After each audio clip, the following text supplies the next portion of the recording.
Hi, this is Michael Brown from Tinternet, courtesy of Tinted. Right, today we're going to show you how to tint a frameless front door. Now this is a request that we get a lot, and it's because there is a very certain way that we need to cut this door to make it fit. If it doesn't fit and if it's a bit too big, that shouldn't matter, because as long as you have a file, we can shave off any sort of overhanging edges. What we're going to show you today is how to cut this nice enough so on the inside it just fits perfectly. Now normally, because we're bottom loaders, normally we need to get this rubber gasket on the inside of the top of the door panel out to get that clearance to tuck the film down. Now we don't need to do that on this one because it's a frameless glass, so we haven't got to worry about tucking it in all these pillars. That way it's going to make the bottom nice and easy, easy access for the window tint to go on. One thing I did forget to mention, obviously this part will be put in the video in the right space, but this, you might see now, this is a different door, the different side, because one thing I did forget to mention is before we start anything at all, the first thing we must do before we do this is to open the car, and we want to find this part. You guys can just come in and just come and look at this mechanism here. Now this mechanism here, what it does is it tells the car that the car is shut. Now, as we might know, when you open up the car, when you shut the car door, the glass pops up. And when you open it again, it pops down. That's because of this trigger switch in here. What it does is when we close this door, this will bang onto this metal thing here, and then once them two make contact, it will pop itself up, like so. And there it goes up. And when we open it, it goes down. The last thing we want to do before we start cutting and everything else is to make it fit as it is downwards, and then when we shut the door, it pops up and you have a gap down the bottom here. So how to prevent that, when we first start, before we start cleaning, before we start cutting, before we start shrinking, before we do anything, is we come into here and we push this part in, and then in again, and then watch this as I push this part in a second time, it goes up. The reason it goes up is because now by pushing that in, we've told the car that this window is closed. So this glass has now popped up. Now we're able to start our cleaning and our cutting and our shrinking and everything else. But it's very important to remember, whilst you have popped that up, do not pull this lock here on the inside and do not pull it on the outside.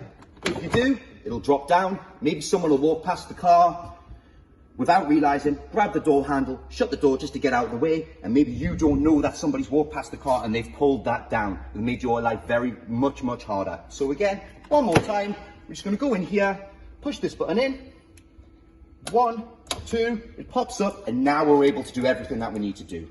So this is how we do it. First, we're going to scrape the glass. We're going to get our film. That one's a bit too dark.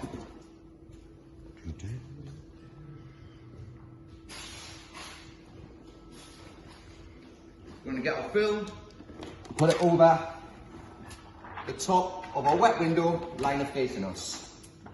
The offcut on this top here, because it's a 30-inch roll, will very likely do the other side. I'm going to move this into roughly the right position, then I can get this offcut.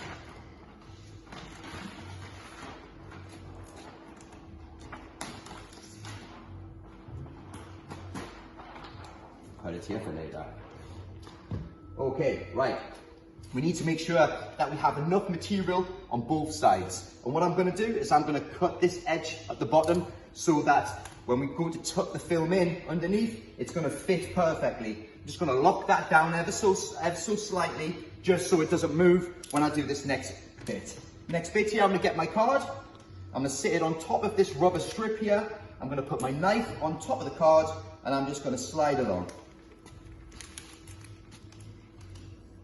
That's going to give me the shape of that bottom rubber. So when we tuck it in at the bottom, it will all be even. For example, we won't have to tuck in 1 centimetre here, 2 millimetres there, and 1 centimetre at the other end. There's consistent overlap. Now that we've got that, we're just going to pull it 1 millimetre too low. Bearing in mind, when we fit the tint, we're also going to drop it down 1 millimetre. So if we pull it down 1 millimetre now, on the actual installation, it will go 2 millimetres down. Like so. Now it's very important that we cut this edge first. So On a frame door, doesn't really make much difference on what side you're starting on. But on this frameless door, it does. We cut it there, we pick up the film, and we pull it 2 millimeters this way, just so it starts to overlap this bar. We then go to this frameless side here. We got our tint. We start away from the edge of the glass, and then as we drop in to the edge, we make sure that we hold the blade nice and flat to the edge of the glass. And we can pull this bit off, or we can cut that bit in a little bit's time when we finish all our edges. We now need to slide over 1 millimeter from this edge, and that's our finished edge. So when we fit it, that will be our gap that we need to achieve. Just like so, a nice tight gap. As tight as you can be without actually feeling the edge. Now, because we slid this edge 1 millimeter this way, that will now increase this overlap on this side 1 millimeter further. What we've got is a 1 millimeter edge here, a gap here, and a 3 millimeter overlap on this side. We now can lock it down because we finished moving left and right. Locking it down at the top would be beneficial because that's where our next cut's going to be. Just like we did on this part here, we can get our knife fairly close to the edge and we can drop in.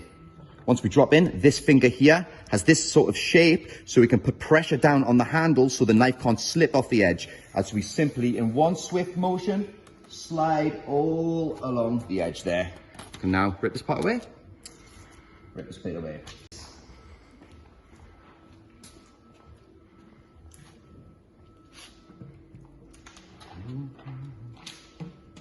Getting a ruler or your card or whatever you have, we're just gonna finish these parts that we couldn't finish on the glass. Just by cutting that bit straight off there, by getting our knife, putting it on the edge of the material, buttoning up our ruler with it, making sure that the ruler follows the straight edge, and then continue the cut to the part where it hasn't. Now, because we've cut this bottom edge to the shape of the rubber, that means we'll have a little bottom tab too. Chop this off, and then just for stability, I'm gonna just trim off these tiny little points, because this is the part of the film that's gonna be fed in first, and if this tiny little delicate piece of film creases, then the whole thing's gonna follow with it. So we're just gonna take them tiny little points off just to make it more stable. Again, we're gonna line up the straight edge just before we had to rip away, and we can chop off. And then again, we can take off our tiny little points. This top edge here has a rounded edge, so we can chop that off there, and I can just take off a triangle and then take off the next triangle until we've achieved a nice rounded finish. Now that's finished cutting, we can take it back to the window and we're going to heat shrink it. Now, heat shrinking doors is not massively essential on bottom loading, because when we take that rubber strip off, we can actually heat the tint on the inside if need be.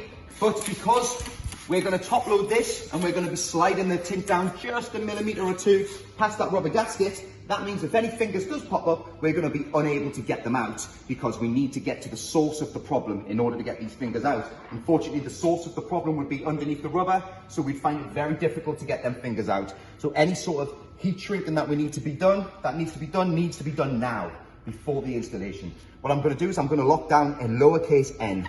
So down the top, over the top, down the side, back over the top, and then down the other side.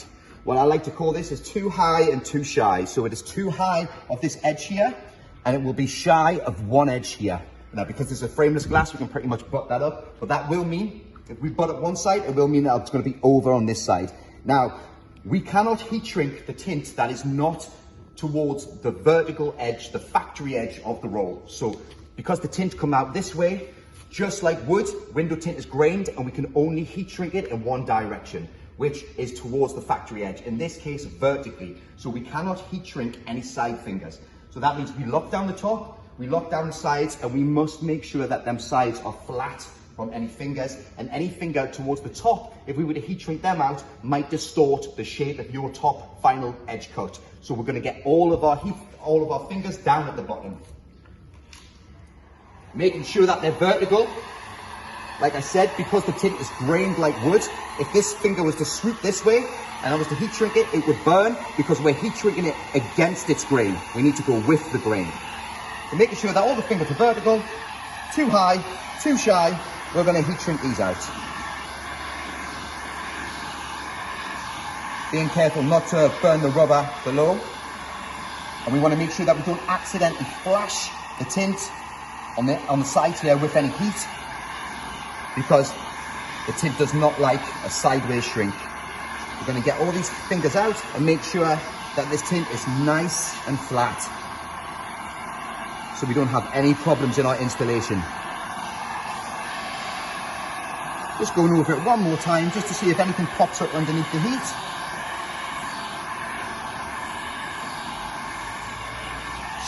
Blocking that edge there so we can't accidentally flash it. And there it goes. Now we're going to clean it. We have already cleaned it already, but what I'm going to do is I'm just going to quickly give you a very basic 30-second video of how we're going to clean it. Now this is considering we didn't have to detint it. There are no stickers or anything like that on there. And the only thing we need to get off is sort of like slight finger grease. We're just going to get our sponge, our scouring pad side. We're going to spray it up with our cleaning solution, and we're just going to go over the glass for about 20 to 30 seconds, just scrubbing away all of the areas of the glass, trying to knock off any bits of grease, any contaminants, any minor residue that was left that we don't want to get trapped between the film and the glass. Now that's done, what we're going to do is we're going to squeegee off this liquid, and bear in mind that if we have disturbed any dirt, if we have scrubbed anything off this glass at all, now that dirt, in theory, will be being held in this moisture. So if we don't get all of this moisture off, effectively, it's still dirty. Just going to get it all off. Push it all down to the bottom there with my blue matte can't go. Now we'll get my Conqueror squeegee, and I will dry down this pillar and down this bottom edge here. If you notice, this tint that we're preparing on the outside hasn't yet moved. We're going to get some tissue, some paper towel, and we're just going to wipe this. Try to get any of the last little droplets of moisture that maybe we failed to get on the first time round. Now that's done. We're going to want to flush this window and lay the film. When we flush this window, it's very important that we don't spray this top edge. Now, because it's a frameless window, especially whenever it gets opened, it could have exterior dirt sitting on this edge of this glass here. The last thing we want to do is to spray it and then to get an exterior dirt on the interior of your car, because obviously that's going to be quite a stubborn bit of dirt which is going to be trapped under the film. So because of that, we're going to spray this glass and we're going to leave the top centimetre dry, just so we don't accidentally disturb any dirt on that top edge. We're going to go down this pillar and go back on ourselves and go a bit lower. Don't worry about the panel, but we are going to be in quite a hurry to get it dried. So it doesn't matter if the panel gets wet, but it does matter if we keep it wet. From the outside, I'm going to release the liner and get the glue. I can peel the liner off, get the tint nice and wet.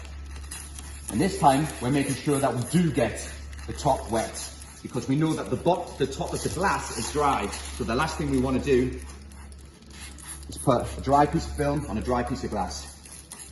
So that's nice and wet. We can now spray our fingertips, come on the inside of the car.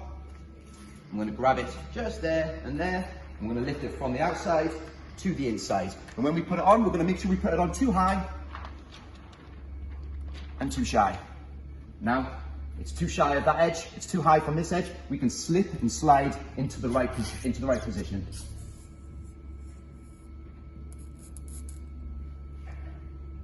Basically, because you did the correct cut on the outside, as soon as you have the correct edge gap that you achieved on the outside of the glass, you'll be in the right place. Nice and tight to the top, but making sure that we're not overhanging, nice and tight to the side. Making sure that we're not overhanging. I cannot feel that tint, and it's very close. I cannot feel this tint, and it's very close. So we're now in the right place. Excellent. We're going to grab our lube, get it nice and wet. And because this is just the first squeegee, it means we can easily move the tint. And if we move the tint, Sod's Law says that once it moves, it'll stick and then we can't get it back. So nice and gently, we're going to drag the squeegee just to get the bulk of this water out. We're not trying to get all of the water out, because in order to get all the water out, we're going to have to press too hard and that's going to move the film. So we're just so gentle, just using the weight of the squeegee just to push out all the big bubbles.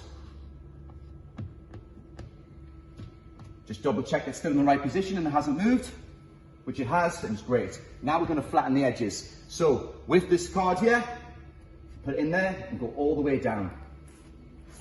And I'm going to stick this thin side of the conqueror in between the glass and the rubber, and make sure I get all my sort of bottom fingers out so it's sitting flat.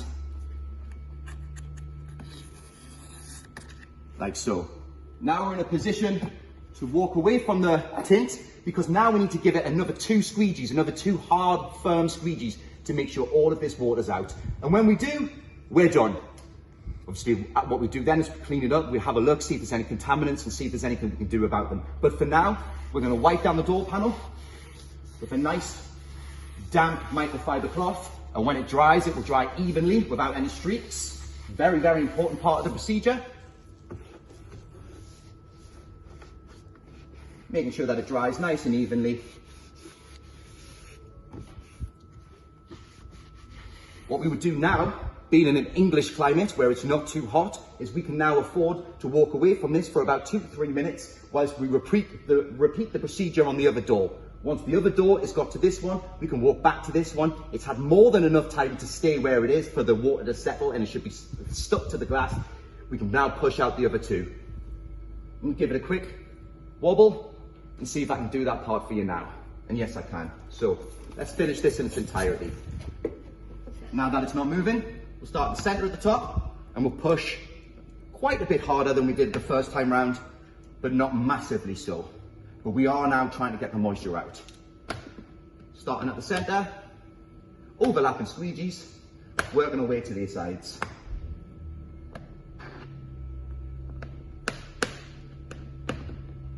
One last one, this one's for good luck, and we're going to be pressing very, very hard.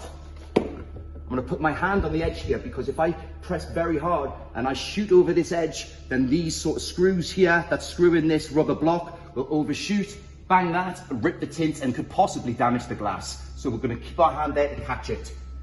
1, 2, overlapping every time from the center out.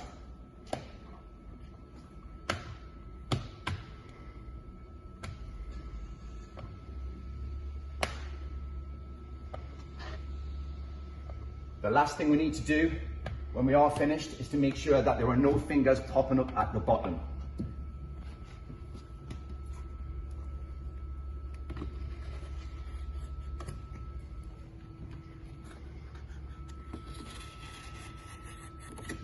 Get my concrete here, push down, squeegee out that bottom edge of the film, making sure it's all flat, that there are no leftover moisture down that bottom edge, and there's not. Now it's like that. We can get our tissue or a felt squeegee, whichever one you prefer. I like to just use a bit of tissue and just double it up in a hard card, wrap it around, and I'm just going to make sure that there is no moisture in these edges. Grabbing our microfiber cloth one more time, making sure it's clear, free from drips, so it can dry nice and evenly. Give it a quick wipe, and providing there's no hairs, big lumps of contaminants or anything like that, bubbles, then we're done.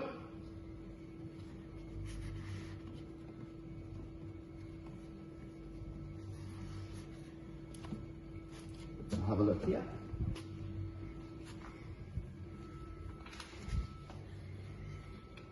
And as you can see, the tint fits perfectly. It is overlapping in this pillar by 3 millimeters. It is shy of this top edge by 1 millimeter, and it is shy of this edge of 1 millimeter. Because we heat shrunk the bottom, there are no fingers popping up at the top, there are no fingers popping up the sides.